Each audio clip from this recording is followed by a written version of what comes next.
Bom dia, com alegria! E aí, meus amores, tudo bem com vocês? Eu espero que sim. Olha, prontos para a nossa aulinha de hoje? Turminha, hoje nós vamos ter muitas novidades, então fiquem ligados, prestem bastante atenção. A história de hoje tem um mistério que nós vamos entender depois da leitura. Em ciências, vamos entender o que é conhecimento científico. E depois, em matemática, vamos aprender que tudo tem um tamanho e que há várias formas de se medir um objeto. Bem, meus amores, para começar, nós vamos ter uma história.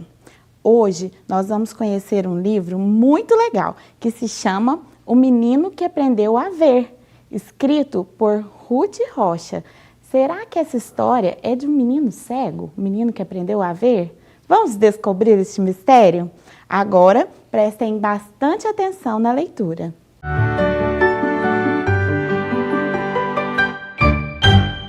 O Menino que Aprendeu a Ver, Ruth Rocha. João vivia espantado.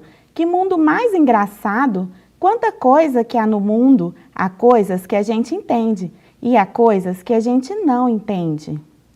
Na frente das lojas, por exemplo, em cima dos prédios, nos cartazes, algumas figuras João entendia: flores, cigarros, meninas. Mas havia outros sinais que Joãozinho não sabia. O que seriam? Em cada rua, na esquina, uma placa pequenina. João quis saber. O que é aquela placa, mãe? Todas as esquinas têm. É o nome da rua, filho. João olhava e via uma porção de desenhos que para ele eram assim. Um dia, a mãe do João disse para ele: meu filho, você precisa ir para o colégio, aprender a ler, aprender todas as coisas. Que coisas, mãe? As letras, João, os números. Você vive me perguntando coisas. No dia seguinte, cedo, João foi para o colégio. Quando chegaram na esquina, a mãe do João falou: temos de tomar o ônibus. Será que vai demorar? Mas que ônibus, mamãe? Nós vamos ter que tomar? O que vai para a sua escola. E como é que você sabe o que vai para a minha escola? Eu olho o que está escrito na placa, Rio Bonito. Quando o ônibus chegou, Joãozinho reclamou: eu não estou vendo Rio Bonito nenhum. E o que o Joãozinho via na frente do ônibus era uma placa com os desenhos assim. A mãe do Joãozinho sorriu e os dois subiram no ônibus. A professora era uma moça alta de óculos redondos. Ela mostrava às crianças uns cartazes coloridos assim. A. E ela dizia A-V. E as crianças repetiam A-V. E a professora escrevia no quadro negro A. Quando João saiu da escola, que surpresa! Na rua, nas placas, nos cartazes, estava pintada o desenho da professora. Em todos os lugares para onde Joãozinho olhava, logo ele encontrava. Joãozinho não compreendia. No meio dos outros desenhos que João não conhecia, era isso que ele via. João puxou a saia da mãe. Olha, mamãe, quantos As nas paredes! A mãe do menino achou graça. Em casa, no jornal que os pais de Joãozinho liam, na caixa de sabão, na pasta de dentes, em tudo que João pegava, ele encontrava o tal desenho da professora. João não podia compreender. Será que enquanto eu fui para a escola, pintaram todos esses desenhos?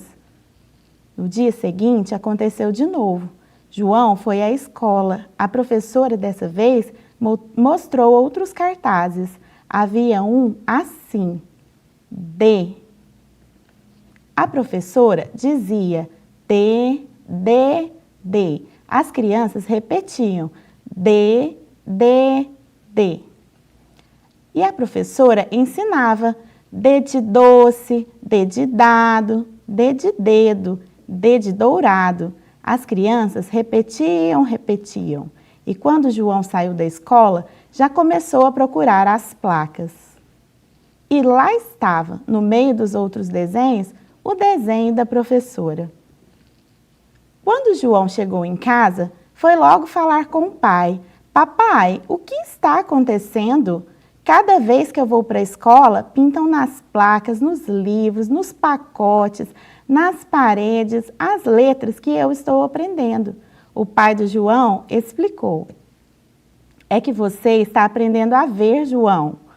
Mas eu já sei ver, papai, desde que eu era pequenininho. Não, meu filho, você agora está aprendendo a ver o que você está aprendendo a ler, entendeu? Joãozinho coçou a cabeça. Não entendi nada. E o milagre continuava acontecendo. Cada letra que João ia aprendendo ia logo aparecendo em tudo que era lugar. João saía da escola e se punha a procurar. E assim, João viu surgir nas placas e nos pacotes, nos ônibus e nos postes, tudo o que ele aprendia. Até que chegou um dia em que João olhou a placa da rua onde ele morava e lá estava, Rua do Sol. No dia seguinte, cedo, João foi para o colégio. Quando chegaram na esquina, a mãe do João falou: preciso prestar atenção que é para não perder o ônibus. Pode deixar que eu presto, mãe. Pode deixar que eu já sei ver. Fim. E então, turminha, o que vocês acham? O menino era cego? Não, né? Mas o nome da história não era o menino que aprendeu a ver? O que ele aprendeu a ver? O quê? Na verdade, o menino aprendeu foi ler, né, gente? E aquelas letras que para ele eram apenas símbolos passaram a ter sentido. Isso mesmo. Por isso é tão importante aprender a ler, pessoal. Porque através da leitura nós podemos aprender tantas coisas diferentes que mudamos a nossa maneira de enxergar o mundo, certo? E foi isso que aconteceu com o menino. Várias coisas que ele não entendia passaram a fazer sentido depois que ele aprendeu a ler. E você, sabia que aprendemos a todo tempo? É sim, existem diferentes formas de conhecimento. Nós podemos aprender muitas coisas sem estudar, através das situações da vida, como, por exemplo, andar, comer, isso. Há alguns ensinamentos, né, que a gente aprende que são passados de geração em geração. Nós aprendemos com os nossos pais, com os nossos avós, mas existe também o conhecimento científico. O conhecimento científico, ele pode ser comprovado por meio de estudos, análises de fatos, experimentos. Por isso, ele é verificável. Prestem atenção. O conhecimento científico pode ser comprovado por meio de estudos, análise de fatos e experimentos. Por isso, é verificável. Para adquirir conhecimento científico, é preciso, prestem atenção, turminha, ser curioso, observar, analisar, pesquisar e estudar. Bem, através do conhecimento científico é possível descobrir várias coisas. Um exemplo é a vacina, que é criada a partir de estudos e pesquisas e tem como objetivo curar uma doença. Agora é hora da experiência. Vamos lá? Prestem bastante atenção. Vou vestir aqui o meu jaleco de cientista. Vamos ver. Vou colocar aqui os meus óculos. E aí, pessoal? Fiquei bem de cientista? Então, vamos lá.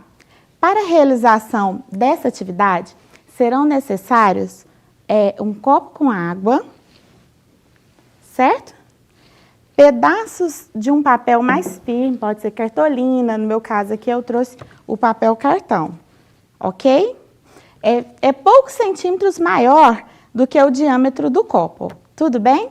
Bem, agora que eu já vesti o meu jaleco, para evitar que as minhas roupas se molhem caso o experimento dê errado, mas vai dar certo. Então, vamos lá. Para fazer o experimento, é necessário que se encha um copo de água, certo? Depois, coloca-se um pedaço de papel sobre ele, tampando tudo sem deixar a entrada de ar. E aí, nós vamos virar lentamente, com cuidado, ok? E agora, o que será que vai acontecer? Vou tirar a minha mão bem devagar. Tcharam! A água não caiu! Olha só, pessoal! Então, vamos virar novamente com cuidado. Parece mágica. Gente, sabe o que acontece? Isso acontece por causa da pressão atmosférica que existe no ar, que está agindo de fora para dentro do copo. A pressão atmosférica é maior do que a pressão da água, e isso faz com que a água não caia. Tudo isso pode ser concluído através de estudos científicos. Turminha, isso é conhecimento científico. É um estudo que pode ser comprovado e verificado. Vocês se lembram quando nós plantamos os feijões no algodão lá nas aulas passadas? Naquela ocasião, nós estávamos comprovando, por meio de experiência, como a planta pode germinar, com a ajuda do sol e com a ajuda da água. Meus amores, o conhecimento científico diz respeito a todas as áreas do conhecimento. É sim, matemática, é na história, na geografia. E hoje, em matemática, nós vamos aprender as medidas de comprimento, certo? Todas as coisas podem ser medidas. Tudo tem um tamanho. Medimos o tamanho das pessoas, o espaço de uma sala, a profundidade de uma piscina, a distância entre um lugar e outro. E para isso, nós utilizamos unidades de medidas padronizadas, que são milímetros, centímetros, metros, quilômetros. Turminha, então vamos entender um pouquinho melhor essas medidas padronizadas de comprimento? Vamos lá. Medidas de comprimento.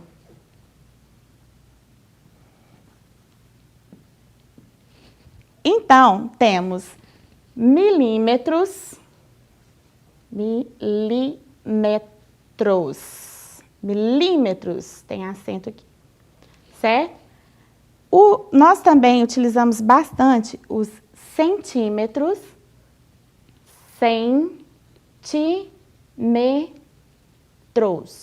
ok.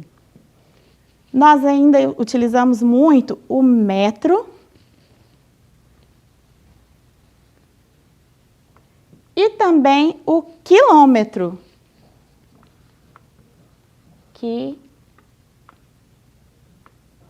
Quilômetro. Essas medidas padronizadas, a gente pode representar elas por letras. Os milímetros são representados por mm. Centímetros são representados por cm. Os metros são representados por a letrinha m. Os quilômetros são representados pelas letrinhas km. Mas, professora, quilômetro não é com Q, mas é que essa medida padronizada, ela é internacional. Então, em todos os lugares, a gente vai encontrar, assim, km, ok? Deixa eu colocar o S aqui, que eu esqueci, pessoal. Metros e quilômetros. Bem, 100 centímetros é igual a 1 metro. Isso mesmo. E 1000 metros, pessoal, é igual a 1 quilômetro. Isso mesmo. Então, as medidas padronizadas de comprimento que nós mais utilizamos são essas. Lembrando que os quilômetros a gente utiliza mais para medir longas distâncias. Por exemplo, de uma cidade a outra, tem quantos quilômetros? De um bairro a outro, quantos quilômetros? Mas para medir a altura das pessoas, para medir um tecido quando se vai comprar, para medir uma fita, a gente usa metros ou centímetros. Onde a gente vê os milímetros? Na régua que vocês utilizam aí, né, para estudar, ok? Então, essas são as medidas padronizadas de comprimento, ok? Pessoal, agora eu quero propor um desafio para vocês. Imaginem que nós vamos viajar e passar por algumas cidades. A cidade A, que eu vou chamar de A, aí depois tem aqui essa cidade, que eu vou chamar de B, e esta aqui, que eu vou chamar de C. Daqui de A até o B, tem 200 quilômetros de distância, ok? 2 centenas. Da cidade B até a cidade C, nós temos 300 quilômetros. 300 quilômetros de distância, certo? Quantos quilômetros nós vamos percorrer para ir da cidade A até a cidade C? É simples, podemos fazer um cálculo mental. 2 centenas, 200, mais 3 centenas, 300, são 5 centenas. Quanto é mesmo 5 centenas, pessoal? 500. Muito bem. Nós vamos percorrer 500 quilômetros para ir da cidade A até a cidade C. Muito bem. Desafiando vocês novamente. A Dona Maria é uma costureira. Ela foi até a loja de tecidos e comprou 230 centímetros de um tecido de bolinhas. E aí, ela resolveu levar também um tecido liso, vermelho. E ela comprou 160 centímetros deste tecido. Para sabermos quanto ela levou no total de tecidos, nós vamos fazer uma adição. Muito bem. Vamos colocar, então, o sinal de mais da adição. 0 mais 0 é 0. 3 mais 6 é 9. E 2 mais 1 é 3. Então, Dona Maria comprou 390 centímetros de tecidos para fazer as suas costuras. Muito bem. Mas será que sempre foi assim? Antes de haver um estudo, uma pesquisa científica para definir essas medidas padronizadas, do jeito que nós conhecemos, utilizava-se as medidas não padronizadas. Como assim, medidas não padronizadas? A gente usava pés, passos e também usava-se cordas, nós. Agora, nós vamos medir as coisas da nossa sala, dessa nossa sala aqui, usando essas medidas não padronizadas. Então, vamos lá. Eu vou medir agora o espaço que tem, o tamanho dessa lousa, dessa nossa lousa aqui, ok? Então, vamos lá, em palmos. Olha, 1, 2, 3, 4, 5, 6, 7, 8 e meio. 8 palmos e meio da minha mão, ok? Agora, eu vou medir essa distância aqui da parede até a mesa. Só que eu vou medir usando os pés. Então, vamos lá. Dos meus pés, 1, 2, 3, 4, 5, 6, 7. 7 pés a distância lá da lousa até aqui, na mesa, certo? As pessoas também utilizavam os barbantes, as cordas, para medir as coisas. Eu vou medir a mesa usando este barbante. Vamos lá, olha. Vamos lá, vamos lá. Isso. Olha só, pessoal, este é o tamanho da nossa mesa. Mas essa é uma medida padronizada? Não, né? É difícil medir assim, usando o barbante, usando palmos, usando pés, porque assim nós não sabemos a medida exata das coisas. Agora, pensem comigo, será que essas medidas seriam as mesmas se fossem sido feitas com as mãos de uma criança, que é menor do que a minha? Olha o tamanho da minha mão, a da criança é bem menor. No meu aqui deu 8 palmos e meio. Se fosse uma mãozinha de criança, daria mais, não é mesmo? E se fosse as mãos de uma pessoa bem alta, com as mãos bem grandes? Se compararmos com as minhas mãos, também, né? Também ficaria diferente. Por isso é que houve essa necessidade de se desenvolver estudos científicos e pesquisas para se chegar a essas unidades de medidas padronizadas que nós conhecemos atualmente, que são os centímetros, os metros, que foram desenvolvidos. E aí, a partir disso, desses estudos sobre as medidas, também foram desenvolvidos instrumentos de medidas, como a régua, a fita métrica, a trena, certo? E vocês fiquem atentos, porque na nossa próxima aula nós vamos aprender sobre essas medidas padronizadas. Combinado?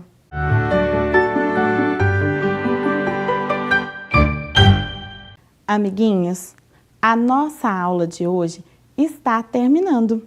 Hoje entendemos a importância do conhecimento em nossas vidas. Aprendemos na história de hoje que o primeiro passo é aprender a ler. E a partir daí, podemos estudar e fazer experiências que nos permitem adquirir mais conhecimento nas diversas áreas. Não se esqueçam de fazer as atividades que estão disponíveis no portal Escola em Casa e também na sua escola. Um ótimo dia, um beijo grande e um abraço de urso para vocês!